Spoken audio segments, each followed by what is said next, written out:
Hey y'all, it's your girl Missniecytv and I'm here to do a review for Sistas Season 7, Episode 19. The episode starts off with a time jump. It's 2 weeks later and Jordan is sitting at home on his couch yelling at the TV. Jordan gets a call from an unknown number. When he doesn't answer the first time, the number calls back. So he answered it and the person's like, Jordan? Come to find out it's Penelope and she's calling to let him know that she's okay. Jordan asks where she was and she's like, I can't say that. Jordan's like, how's the baby? She's like, I lost the baby. Jordan's like, I swear if that he did something to you, I'm gonna get him. Penelope's like, don't worry about it, he's not worth it. Penelope's like, I actually lost a baby due to complications, and Jordan's like, I'm sorry you have to go through that alone. Penelope's like, it's okay, it was just the wrong time and wrong person, it wasn't meant to be. But how are you though? He's like, I'm not okay, I feel like everybody I love is good. And Penelope's like, well, have you heard from Andy? He's like, me and Andy haven't been together in weeks.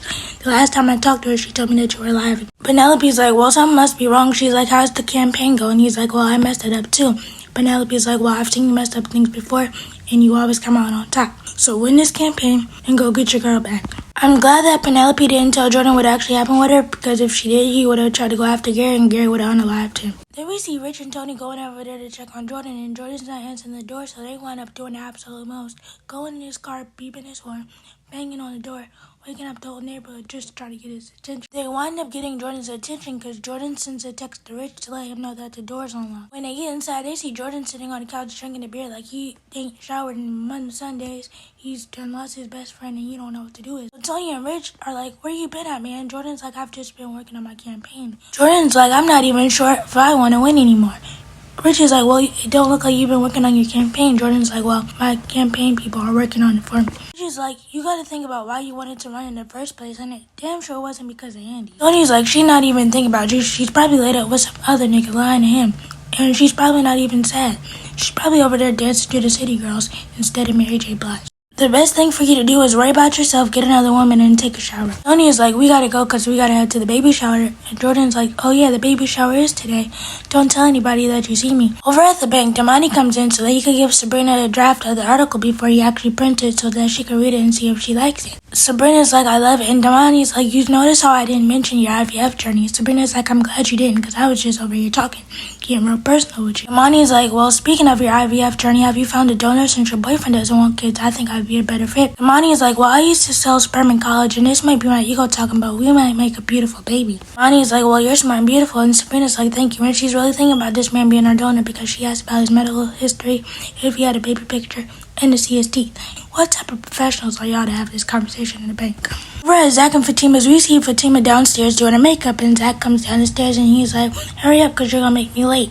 Fatima's like, well, fine wine takes time. Zach is like, what's wrong? Fatima's like, I look and feel like the clown that I am. I didn't envision my life being like this, being a fiance to a man who's having a baby by another woman. Zach is like, do you think I envision this being my life, having to share twins with Aaron because Karen has 2 baby daddies? Just imagine how crazy we look in the picture sharing Karen because she got 2 baby daddies. I look like I'm in an R&B group calling the baby daddy boys or something. Fatima's like, well, I'm gonna be looking crazy. Or Zach is like, I understand if you don't want to go out, tell Karen that something came up.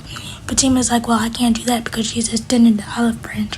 Zach is like, good, I was lying anyway because I really need you to come with me. Over at the law firm, Andy and Hayden are having a impromptu meeting with Marie, and she's like, I hope you got something for me because if you don't, I'll take my business to another law firm. I'm like, lady, how many times are you going to say that? You sound like a broken record. If you're going to take your business to another law firm, take it to another law firm because honestly, I'm tired of hearing it. Hayden's like, I can assure you that I have what you need. And Marie is like, don't waste my time, just pull it out and show me. He's like, well, I think your husband is cheating with his assistant.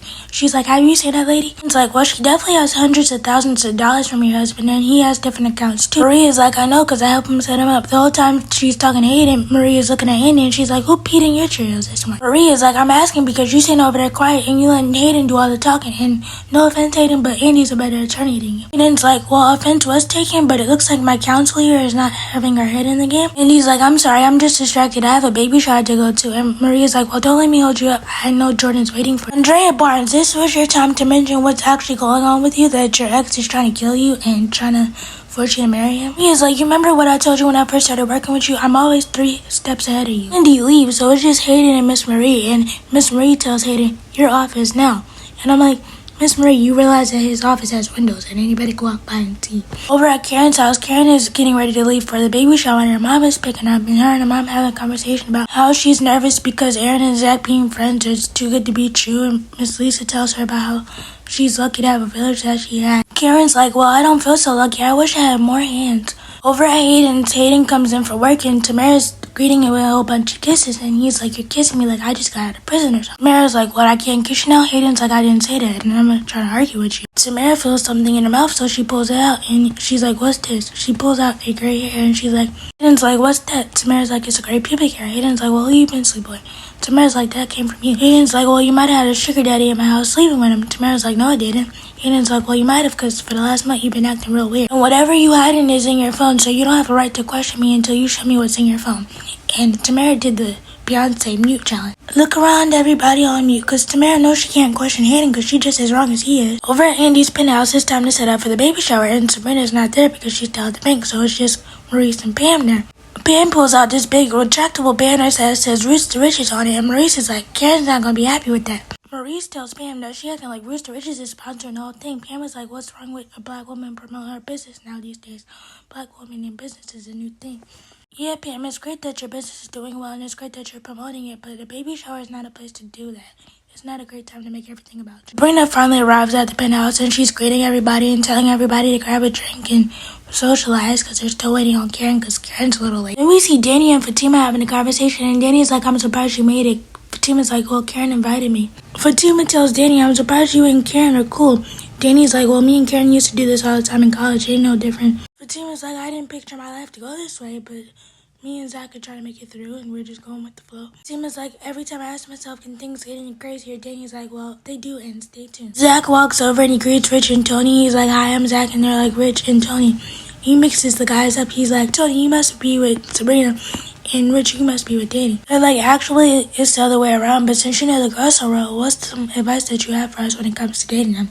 Zach is like, "Run." Zach is like, "No, I'm playing, but actually just expect unexpected with them. They're nice girls." And Karen finally arrives, and she thanks everybody for coming, and then she goes into a speech about how she didn't expect her life to be this way with 2 baby daddies. She's grateful for the village that she has. She says today is all about her babies, and she's not gonna make the baby shower. Then we see Andy talking to Sabrina and Danny, and the girls are asking her, "Where you been at? Cause you been disappearing like you was a thief in the night. We haven't seen you in 2 weeks." And Andy's like, "Well, I had this work thing," and Danny was like, "Blink twice if you're a spy, cause every time we ask you a question, it's always a cryptic answer." The girls are talking. Tony and Rich walk over to talk to them, and Andy speaks to the guys, and the guys are just rude to her. Y'all do realize y'all standing in Andy's house, right? No matter how you feel about her and how she did Jordan, you should show some level of respect for her, just out the fact that y'all in her house. Then we see Maurice playing a guess the baby food game with Aaron and Sabrina, and he's like, he's good at it because that's all his mouth does. His mouth is good at tasting. Now it's time for everybody to give their speeches, and Zach is the first one to give his speech, and he tells the story about how him and Karen haven't had the greatest of journeys,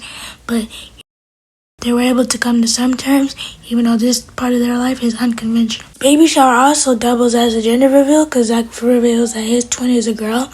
Then Aaron gives his speech, and then he reveals that his twin is a girl. I feel bad for Fatima in that moment because she's always told Zach that she wanted to be the one to give Zach kids, and now she has to watch him gloat over the fact that he's having a girl with his ex-girlfriend, the one that's still in love with him. Not only that, she has to witness the fact that he's kissing her belly, and I honestly don't see nothing wrong with him kissing her belly because it's not like she's kissing Karen, but I do understand the fact of boundaries. Then we see Karen give another speech, and this speech is about gratitude, announcing the godmothers, and thanking Fatima. Karen thanks her village, and she's like, "Danny, you've always been a real one, and I know your firecracker attitude and your funny ways will keep my baby laugh. I was wondering if you wanted to be my twin's godmother." And of course Danny says, "Yeah, but don't die on me because my airport job can't afford to take care of 2 babies." Then asks Sabrina, does she want to be the godmother? Of course Sabrina said yeah. Then tells Andy that she'll make a good auntie, and I'm like, I know Andy feels some type of way that you didn't make her the godmother because y'all supposed to be the closest, and after all Andy did for you with your salon and giving you money and stuff,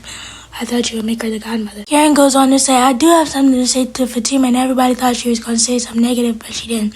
She was like, "I see how you treat Michael, and I know how you hold that accountable to be a good father, so I know you'll be great with my children." He's like, "I know the role you will play in their lives," and Fatima's like, "I'm honored to be there." Then we see Karen and Fatima having a conversation, and Fatima thanks her again for the kind words, and she's like, Karen was like, "I hope it wasn't too much. I wasn't trying to put you on the spot." And Fatima was like, "No, I actually appreciate it. But I did want to ask you about Andy because she's acting weird." And Karen's like, "Well, she hasn't been around since she broke up with Jordan."